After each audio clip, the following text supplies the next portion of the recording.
Hello, my friendos! So I just finished watching the second episode of Cape Crusader, and I gotta say, so far I am loving this series. Um, episode 2 focus on a kidnapping investigation of a major or upcoming famous actress, movie actress. But due to the corruption and laziness of the Police Department, it mostly gets ignored.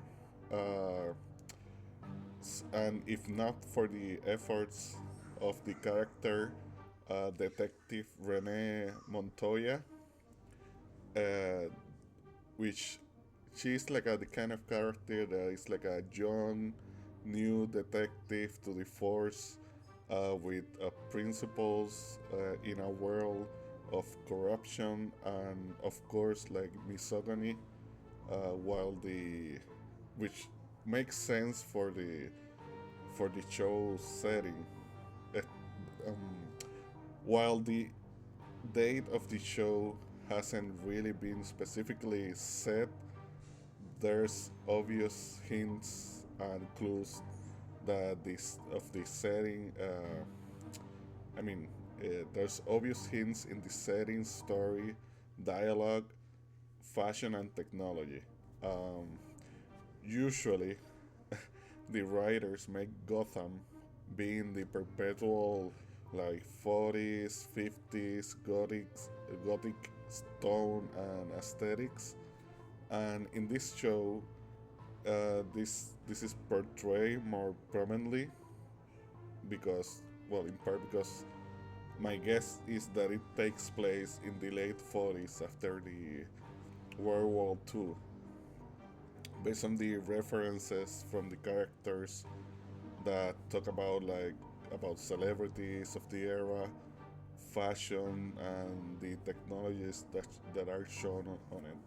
Anyway, Detective Rene Montoya is like a no sense, strong willed character that hates the state of Gotham corruption, especially on the law, but has like no real power to do much about it because of the era and all the corruption that is in the police department. Uh, like in the first episode, we get some classic narcissistic district attorney Harvey Dent characterization that helps drive the point of the corruption and that everybody is looking out for themselves in the city. Um, what I've been liking a lot about this episode is that it is being heavily focused on the detective part of Batman. Um, it's not just the action. In fact, this episode was mostly us following Montoya and Batman's effort into the story's kidnapping turn later into like murder investigation, which is really nice because we the episode goes back and forth between both characters, parallel like different types of investigation, because one is doing it through the law as a detective, as a legal detective, and the other one is doing it through the perspective of the detectiveness, but from Batman, from the vigilante illegal point. And actually, it's really good because they are trying to either they they don't trust each other at first. They're like trying to, because Batman on this series is trying to, he doesn't know who to trust yet. He doesn't know if he needs to trust the police department yet, etc., etc. So, and everybody, and the Batman figure on the series is like, it's like week, like year two, something like that. He has experience, but it's not. He hasn't turned into the Batman yet. I mean, he's Batman, but he doesn't know. He hasn't turned into a specific Batman. He's trying to still, like he makes mistakes and he's trying to. He's not a rookie, but it's like year two basically. Anyway, so a little bit of spoilers. This episode introduces us to an origin story for like a fan favorite from the Timbers, which is Batman Timbers, which is Clayface. And I have to say that as a fan of Batman, you can spot that he was going to be the villain of the episode from very early on, like very early on the episode, because of the setting and nature of the crime around the mystery and crime in a like a movie set and like around a movie set and actors and all that and the mob. So they, for me, they did the character justice.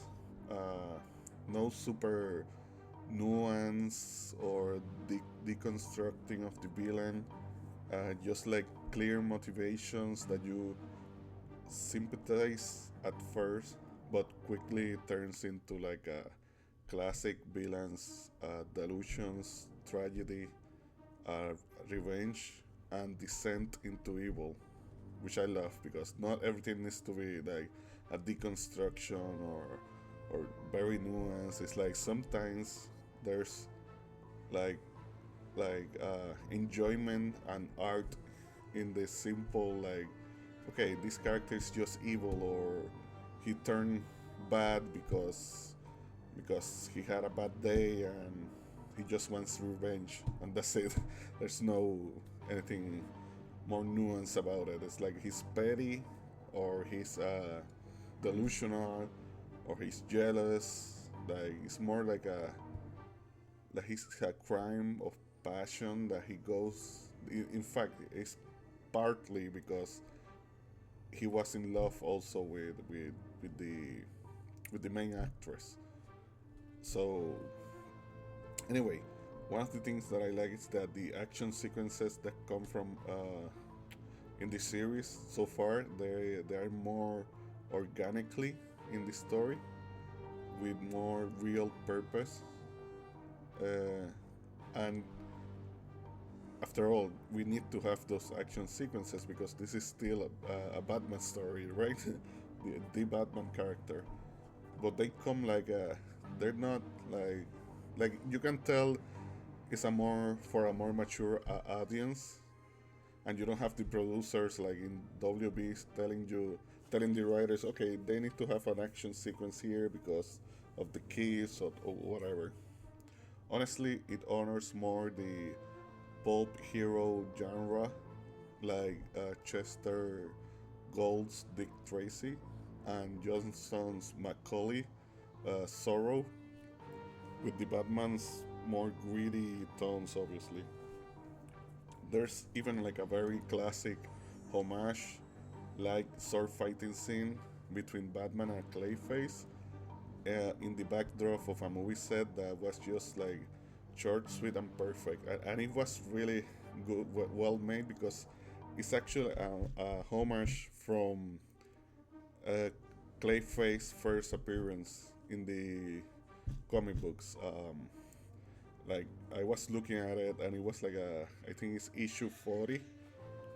It's the first appearance from Clayface that I didn't know about. Like this is like perfect. Um, and actually the character, like I didn't know that's how the Clayface looked originally. So everybody probably when they saw the trailer they knew, but I didn't know about that character that he looked like that. But it looks awesome. Anyway, I like that it's like a crime no like, again a crime noir and pulp hero adventures in a Batman setting. Uh, the series so far for me is capturing the true essence of Batman that over the years have been morphed over different writers. And don't get me wrong, I love most iterations of the character, but it's refreshing to see this type of Batman get a much needed spotlight again. It helps that the writing and everything else from the voice acting is really strong, so that helps the series a lot. I mean, so far I'm just in episode 2. So anyway, I'm really looking forward to watching the rest of the episodes and see which direction they take the characters on, especially the the villains, because honestly, the villains, the rogue Batman's rogue gallery are the most interesting villains I think in comic books, at least on the top like 3. Anyway, hope you like this quick video. Subscribe, and if you did, like it, and if not, then just enjoy it the same. So see you all on the next one.